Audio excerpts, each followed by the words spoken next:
해마다 여름이 되면 일주일에 한 번씩 혹은 2주일에 한 번씩 풀을 넓게 깎게 됩니다.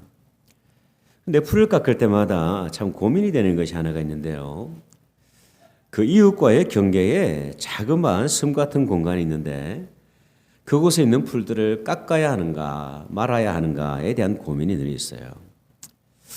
아무리 봐도 제가 해야 될 영역은 아닌 것 같은데 그렇다고 해서 지나치게는 너무 정이 없는 것 같고 깎으려고 하니까 괜히 또 이웃집의 영역을 침범하는 것 같기도 하고 깎는다고 해서 칭찬을 해 주지도 않고 깎지 않는다고 해서 뭐라 말하지도 않는 그런 참 애매한 상황, 그런 애매한 공간을 만날 때가 있어요. 여러분, 우리가 신앙생활을 하다 보면 이러한 공간을 만나곤 합니다. 이것도 답이 될 수 있을 것 같고 저것도 답이 될 수 있을 것 같은 공간. 이 공간을 우리는 신앙의 회색지대라 그렇게 말할 수가 있어요. 여기서 회색지대라는 의미는 뭐냐면 yes or no, 흑백의 논리로 뚜렷이 구분할 수 없는 문제들을 의미를 하고 있습니다. 예를 들면 이런 경우가 될 수 있다고 생각이 듭니다. 우리 그리스도인들이 술을 마셔도 되는지 아니면 마시면 안 되는지. 성경에는 담배에 관한 이야기가 없는데 담배를 피워도 되는지 아니면 피워서는 안 되는지. 때로는 파티에서 사교춤 춤 정도는 출 수 있는지 아니면 추어서는 안 되는지. 이런 고민도 있어요. 자녀들에게 받은 용돈을 수입으로 간주를 하고 우리가 11조를 들어야 될지 말아야 될지. 요즘은 국가에서 위기 보조금을 많이 받지 않습니까?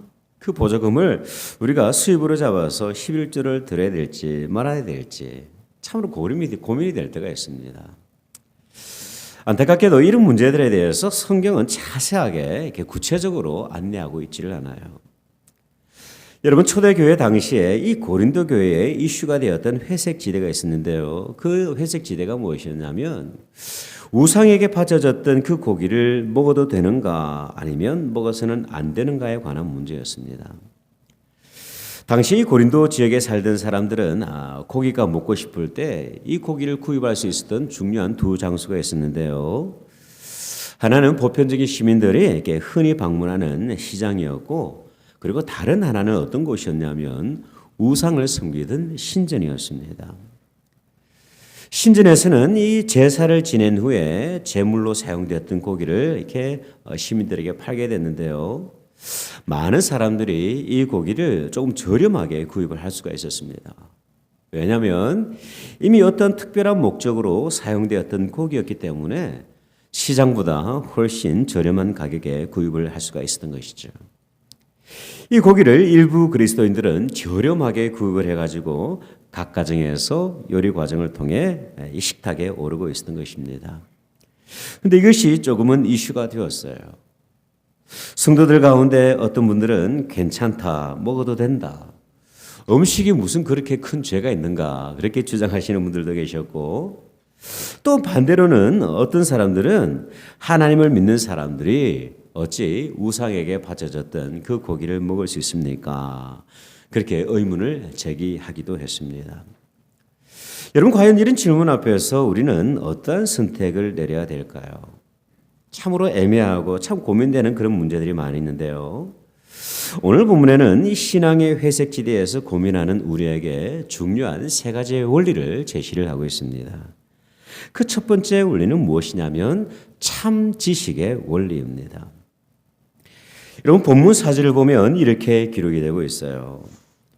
그러므로 우상의 제물을 먹는 일에 대하여는 우리가 우상은 세상에 아무것도 아니며 또한 하나님은 한 분밖에 없는 줄 아노라. 여러분, 우상은 실제로 존재하는 것일까요? 아니면 전혀 존재하지 않는 것일까요? 여러분, 우상은 전혀 존재하지 않는 그런 무형의 것입니다. 사람들은 우상을 참 대단한 존재로 여기면서 그렇게 섬기기도 하지만 전혀 존재하지 않는 것을 섬기고 있는 것이죠. 성경은요, 이 우상의 특징에 대해서 시편을 통해 이렇게 교훈을 하고 있습니다. 135편 16절 말씀인데요. 입이 있어도 말하지 못하며 눈이 있어도 보지 못하며 귀가 있어도 듣지 못하며 그들의 입에는 아무 호흡도 없나니 그것을 만든 자와 그것을 의지하는 자가 다 그것과 같으리로다. 여러분, 우상은 실제하지 않는 무형의 존재입니다. 오직 하나님 한 분만이 이 세상을 통치하시고 다스리십니다. 그러므로 우상에 드려진 제물은요, 사실 아무런 문제가 되지를 않아요. 우상에 드려졌다고 하는 왠지 찝찝한 마음들이 우리 가운데 있을 수 있지만, 그러나 그 자체로는 아무런 문제가 없어요. 근데 여러분, 문제는 이 신앙이 강해서 전혀 문제되지 않는 사람들과 달리 신앙이 약한 분들이 있었어요. 그들은 우상에게 바쳐진 그 고기를 생각을 할 때 그리스도인들이 먹는 것은 도저히 이해가 되지를 않는 것이었어요. 고기를 먹을 때마다, 성도들이 고기를 먹는 모습을 바라볼 때마다 어떤 이미지가 계속 떠오르냐면 우상의 모습이 계속 떠오르고 있는 거예요. 또한 그 음식을 아무런 거리낌 없이 먹고 있는 성도들의 모습이 때로는 그 신앙이 약한 분들의 마음 가운데는 걸림돌이 되고 있었던 것이죠. 그렇다면 여러분, 사도 바울은 이 첨예하게 대립되고 있던 이 문제에 대해서 어떻게 교훈을 하고 있을까요? 1절을 보면 이렇게 기록이 됩니다. 우상의 제물에 대하여는 우리가 다 지식이 있는 줄을 아나 지식은 교만하게 하며 사랑은 덕을 세우나니 만일 누구든지 무엇을 아는 줄로 생각하면 아직도 마땅히 알 것을 못하는 것이다 말씀을 하고 있어요. 이 지식이 잘못된 것은 아니지만 더 중요한 참 지식이 있다는 거예요.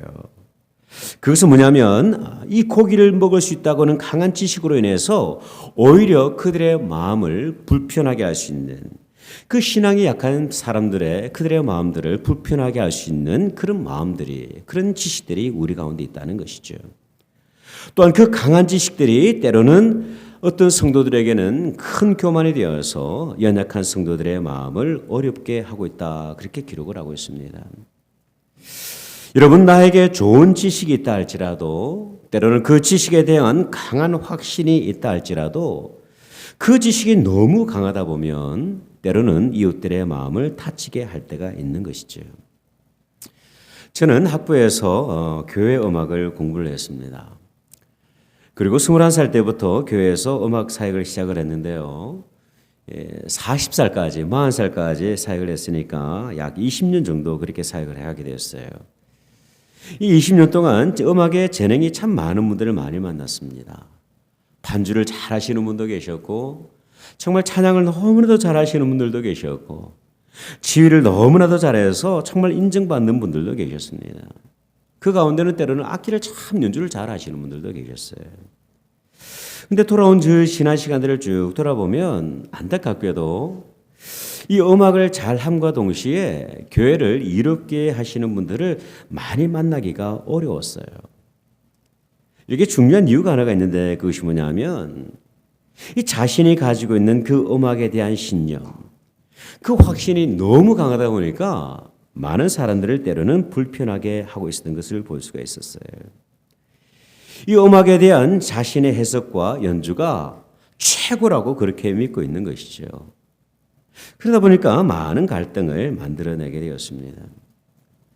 제가 성가대를 인도하면서 이런저런 이야기를 많이 들었던 적이 있어요. 목사님, 바로 이 부분에서는 크레션도를 강하게 해야 됩니다. 이 크레션도가 시작이 되고 나면 반드시 디크레션도가 돼야 되는데 목사님 그게 좀 약한 것 같아요. 목사님 이 부분에서는 이렇게 해석을 해야 됩니다. 그렇게 다양한 훈수들을 얼마나 많이 두시는지 몰라요. 네. 사실 여러분, 음악에는 다양한 해석이 존재할 수가 있어요. 이렇게 해석을 할 수도 있고 저렇게 해석을 할 수도 있어요. 그 해석의 권한은 바로 지휘자에게 있는 것이죠. 그런데 이 음악에 대한 지나친 자신감이 때로는 이웃과 교회에 대하여 근심을 만들어낼 때가 있는 것이죠. 여러분, 이 땅에 유일한 진리는 단 하나밖에 없어요. 하나님의 말씀 외에는 아무것도 없습니다. 시대의 상황에 따라서 환경에 따라서 그 해석은 늘 달라져요. 중요한 것은 무엇이냐면 진리에 대해서는 타협하지 아니하지만 비본질적인 진리에 대해서는 때로는 우리가 양보하고 이웃을 배려할 수 있는 태도가 필요한 것입니다. 저희 집에는 아직도 해결되지 않고 있는 심각한 문제가 있습니다. 밥을 하고 난 이후에 밥을 반드시 저어줘야 한다고 강력하게 주장을 하고 있는 저와 밥을 줬든 그대로 놔두든 별 상관이 없다고 믿고 있는 아내와의 갈등입니다. 여러분, 정답은 무엇일까요? 이것도 괜찮고 저것도 괜찮아요. 네. 저어주면 조금 이게 고들고들한 신선한 밥을 먹을 수가 있고, 저어주지 않으면 그냥 떡밥으로 먹는 거예요. 네. 어차피 먹는 것은 동일한 거예요. 여러분, 우리가 신앙의 회색지대를 만날 때마다 가장 먼저 고려해야 될 것이 뭐냐면 그것은 바로 우리 가운데 있는 지식보다도 더 뛰어난, 더 높은 참 지식의 원리를 우리가 적용할 필요가 있습니다. 두 번째는 어떤 원리가 있냐면 사랑에 관한 원리예요. 여러분, 사랑의 원리는 무엇을 의미를 할까요? 쉽게 말하면 모든 의사결정에 있어서 그리스도의 사랑을 가지고 행한다라고 하는 그런 의미입니다. 여러분, 고린도는요, 항구 도시입니다. 이 항구 도시의 사람들은 무척 강한 성격의 소유자들입니다. 성격이 강하지 않으면요, 험난한 바다에서 생업을 제대로 유지할 수가 없어요. 저는 개인적으로 이민의 생활을 살아가고 있는 분들은 아주 강한 성격의 소유자라고 생각을 합니다. 왜냐하면 태평양은요, 웬만한 사람은 못 건너요. 예. 자기 생각과 자기 철학에 뚜렷하지 않으면 이 태평양을 건너지를 못해요. 그래서 교회에 많은 사람들은 성격이 강할까요? 약할까요? 상당히 강해요. 이민교회에 좀 특성이 있습니다. 이 고린도 교회도 마찬가지인 거예요. 이 고린도 교회 성도들도 성격이 강한 분들이 참 많이 있었습니다. 성격도 강하고 은사의 색깔도 강하고 심지어 신앙의 색깔도 무척 강했습니다. 선교의 열정에 많았던 어떤 성도들은 바울파를 이렇게 그룹을 만들어서 그렇게 신앙생활을 하고 있었어요. 성경교육에 중점을 두었던 어떤 성도들은 우리 아볼로파를 중심으로 해서 모이자. 그리고 사역에 열정적으로 참여하고자 했던 성도들은 개바파라는 그런 모임으로 그렇게 모이고 있었습니다. 이와 반대로 오직 우리가 따를 뿐은 그리스도 외에 없다고 믿었던 그리스도파가 있었어요. 너무나도 좋은 파 아닙니까? 네. 그런데 이런 그리스도파라고 모이면서도 다른 사람들에 대해서 배척하고 이렇게 외면하던 그런 연약함들이 있었던 것이죠. 이 교회는요, 강한 성격의 성도들로 인해서 조금씩 나눠지고 있었던 것입니다. 그런데 여러분, 여기서 한 가지 중요한 것을 놓치고 있었는데요. 그것은 뭐냐면 지식은 있었고 은사는 있었지만 정작 사랑에 대한 그 마음들을 놓치고 있었던 거예요. 이에 대해서 사도 바울이 교회를 향해서 중요한 교훈을 전달을 하고 있습니다. 그것이 바로 우리가 너무나도 잘 알고 있는 고린도전서 13장의 말씀이에요. 이 말씀은 사실 단순히 그리스도인의 사랑에 대해서 이야기를 하고 있는 것이 아니라 진정한 사랑의 모습이 무엇인지, 교회가 존재해야 될 그 모습이 무엇인지에 대해서 조언을 하고 있는 거예요. 내가 사람의 방언과 천사의 말을 할지라도 사랑이 없으면 소리나는 구리와 울리는 꽹과리가 되어버리고, 내가 예언하는 능력이 있어서 모든 비밀과 모든 지식을 알고 또 산을 옮길 만한 모든 믿음이 있다 할지라도 내 안에 사랑이 없으면 내가 아무것도 아니요, 내가 내게 있는 모든 것으로 구제하고 또 내 몸을 불사르게 내어줄지라도 사랑이 없으면 내게 아무 유익이 없느니라. 사랑이 없는 믿음과 사랑이 없는 지식과 사랑이 없는 주장과 사랑이 없는 신학과 사랑이 없는 섬김은요, 아무것도 아니라는 거예요. 그런 것들이 강해지면 강해질수록 오히려 하나님의 나라는 많은 상처로 어려워지게 된다는 것입니다. 사도 바울은요 9절에서 이렇게 말씀을 하고 있어요.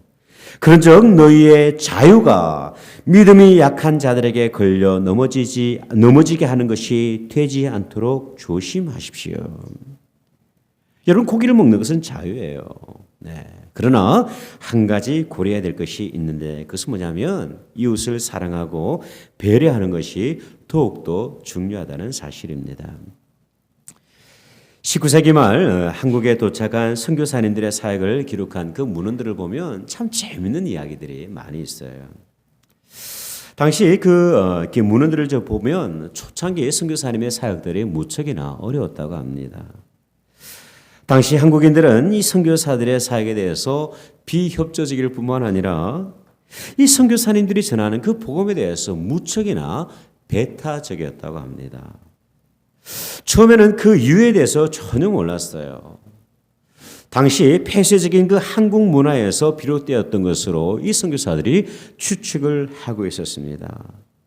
그런데 어느 시점부터 하나님께서는 이 선교사들이 가지고 있었던 그 연약한 부분들을 보게 하셨어요. 그 연약함은 무엇이었냐면 이 선교사들이 한국인들과 융화되지 않는 선교사들의 그 연약한 삶의 모습들이 있었어요. 선교사님들이 복음에 대해서 이야기를 하고 예수 그리스도의 십자가 사랑에 대해서는 이야기를 하지만 정작 한국의 문화는 받아들이지를 않고 있었던 것입니다. 그 일례로 이 선교사님들의 초창기 선교사님들은 한국 사람들이 먹던 그 음식을 무척이나 배격을 했어요. 그리고 한국 사람들이 사용하는 그 언어들을 전혀 배울 생각을 하지 않았던 거예요. 복음은 가지고 있었습니다. 구원하는 그 생명의 복음은 가지고 있었지만 그러나 그 땅을 참으로 사랑하고 품는 그런 사랑의 마음이 너무나도 부족했던 것이죠. R.A. 할디 선교사님이라는 분은 이렇게 회개했던 적이 있어요. 사실 여러분이 알다시피 나는 토론토 의과대학을 졸업을 해서 의사라고 하는 자부심, 의과대학을 졸업했다는 교만함, 그리고 백인 우월주의와 인종 편견에서 벗어나지를 못했습니다. 나는 가는 곳마다 그 실패의 원인이 조선 사람들에게 있다고 생각을 했지만 그러나 실패의 원인이 나 자신에게 있다는 것을 말씀을 통해서 발견하게 되었습니다. 이 하디 선교사의 회개는요 모든 선교사들의 회개로 이어지게 되었고 그리고 이 한국 역사 속에 원산대부흥이라는 놀라운 그 영적인 부흥의 촉매의 역할을 하게 되었던 것이죠. 사도 바울은요 고린도전서 10장 31절을 통해서 이렇게 말씀을 하고 있습니다. 그런즉 너희가 먹든지 마시든지 무엇을 하든지 다 하나님의 영광을 위하여 하라. 유대인에게나 헬라인에게나 하나님의 교회에나 그치는 자가 되지 말고 나와 같이 모든 일에 모든 사람을 기쁘게 하여 자신의 유익을 구하지 아니하고 많은 사람의 유익을 구하여서 그들로 구원을 받게 하라. 여러분 신앙의 회색지대에서 고민해야 될 또 다른 원리가 있는데요. 그것은 뭐냐면 사랑의 원리입니다. 마지막으로 우리가 고민해야 될 또 다른 것이 하나가 있는데 그것이 뭐냐면 바로 모델의 원리예요. 제가 부교육자로 교회를 섬기고 있을 때에 그 남성 성경 공부를 이때 인도했던 적이 있었습니다. 그 가운데는 성격이 참 좋으신 안수 집사님 한 분이 계셨는데요. 이분은요 거짓이 없어요. 있는 그대로 말씀하시고 숨김이 없어요. 너무 참 귀하신 분입니다. 하루는 이 성경 공부를 쭉 인도를 하고 있는데 이 안수 집사님께서 갑자기 손을 들고 이런 이야기를 하시더라고요. 목사님, 성경에는 술 취하지 말라는 말씀은 있지만 마시지 말라는 말씀은 없지 않습니까? 그래서 저도 간혹 일하고 난 이후에 시원한 생맥주 한 캔 뜯어서 마십니다. 그러면 얼마나 시원한지 모릅니다. 목사 앞에서 그런 말씀을 하시더라고요. 여러분은 어떻게 생각하십니까? 무더운 이 플로리다의 여름날에 맥주 한 캔 시원하게 들이키는 것이 옳은 일일까요? 아니면 합당하지 않은 일일까요? 사실 정답은 없다고 생각이 됩니다.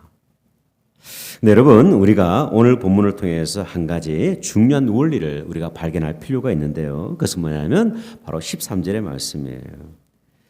그러므로 만일 음식이 내 형제를 실족하게 한다고 한다면 나는 영원히 고기를 먹지 아니하여서 내 형제를 실족하지 않게 하리라. 신전에서 팔던 고기를 먹는 것, 무더운 여름날 잔디를 깎고 난 이후에 맥주 한 캔 마시는 것, 뭐 그렇게 중요하겠습니까? 뭐 그렇게 심각한 문제겠어요. 근데 여러분, 이런 작은 결정에도 우리가 고려해야 될 것이 하나가 있다고 생각이 드는데, 나의 행동을 통해서 혹시라도 그 누군가가 시험에 빠질 수 있다고 한다면 삼가하는 것이 성숙한 성도의 삶이 아닐까 고민해 보게 되는 것이죠. 이것이 바로 모델의 원리입니다. 제가 안수 집사님의 질문을 듣는 즉시 이런 이렇게 반문을 드렸던 적이 있어요. 안수 집사님, 만약 김 목사가 무더운 여름날 어느 식당에서 맥주 딱 시켜놓고 제가 식사를 하고 있는 장면을 안수 집사님께서 보셨다고 한번 생각을 해보십시오. 우리 집사님은 저를 어떻게 생각하시겠습니까? 그랬더니 아무런 답변을 하질 않으셔요. 아마 집사님의 마음 가운데는 이런 마음이 있으셨던 것 같아요. 집사는 맥주 마셔도 되고 목사는 절대 마셔서는 안 되고. 저는 오늘의 설교를 짧지만 이 빌립보서 2장 5절의 말씀을 함께 나누면서 이렇게 설교를 마쳤으면 좋겠어요. 너희 안에 이 마음을 품으라. 곧 그리스도 예수의 마음이니 그는 근본 하나님의 본체시나 하나님과 동등됨을 취할 것으로 여기지 아니하시고 오히려 자기를 비워 종의 형체를 가지사 사람들과 같이 되셨고 사람의 모양으로 나타나사 자기를 낮추시고 죽기까지 복종하셨으니 곧 십자가에 죽으심이라. 여러분, 우리가 참으로 신앙의 회색지대 앞에서 만날 때가 참 많이 있어요. 저는 그 모든 영역 속에서 구체적인 답변을 드리지 않겠습니다. 그러나 그 모든 문제들을 우리가 만나게 될 때에 주님의 마음이 우리 가운데 굳건히 자리 잡으시기를 바랍니다. 나에게 지식이 있고 자격도 있지만 그러나 그 모든 것들을 나를 위해서 사용하는 것이 아니라 이웃을 사랑하고 배려하고 또한 복음으로 인도하는데 귀하게 사용할 수 있는 우리 모든 올랜도 중앙침례교회 공동체 되시기를 주님의 이름으로 축원드립니다. 기도하겠습니다.